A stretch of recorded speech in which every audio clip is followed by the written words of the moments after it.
You're going to head out there.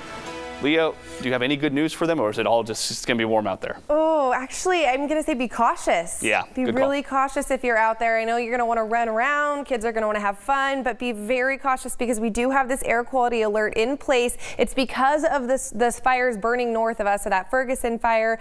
So the advice is children and elderly, try to avoid that strenuous activity. Stay indoors if you can.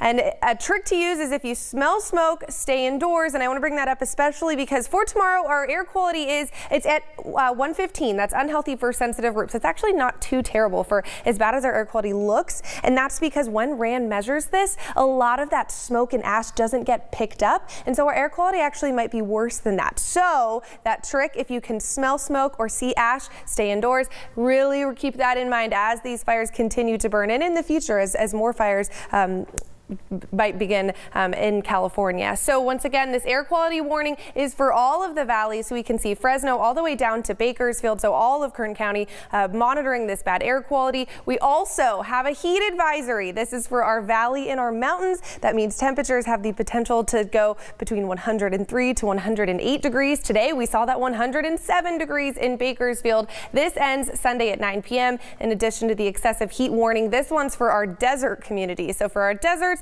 we could see temperatures up to 115 degrees. Same thing ends tomorrow night at 9 p.m. And we can see it's been hot today. That 107 degrees marks, what is that, 18 days straight in a row of triple digits. And it's looking like it will continue into tomorrow. Tiny bit cooler, but still the heat remains triple digits across the valley. 104 expected in Bakersfield. Our southern mountains in those upper 80s breaking through those 90s and Tehachapi 92 degrees.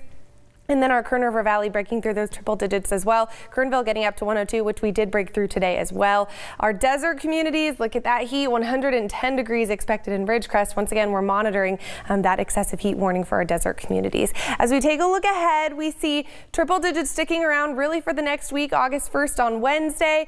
They're here to stay. However, some models are showing that Monday, Tuesday, we could actually drop into those 90s. So we'll continue to monitor that as we get closer. Obviously, stay optimistic. Hope that we see those 90s and get some relief. Our Kern River Valley in those triple digits, but look at that on Saturday, looking like those 90s to make a comeback. Tehachapi hanging out right around that 90-degree mark for the remainder of the week, and Fraser Park in those upper 80s as well. So I'm holding on to those Monday, Tuesday, those 90s that are looking like they could appear. That really means we just have to get through this one more week of that excessive heat, and we could take a deep breath. You're Miss Optimistic. We're going to hold on to that optimism. All right, thanks, Leah. Well, still to come, money.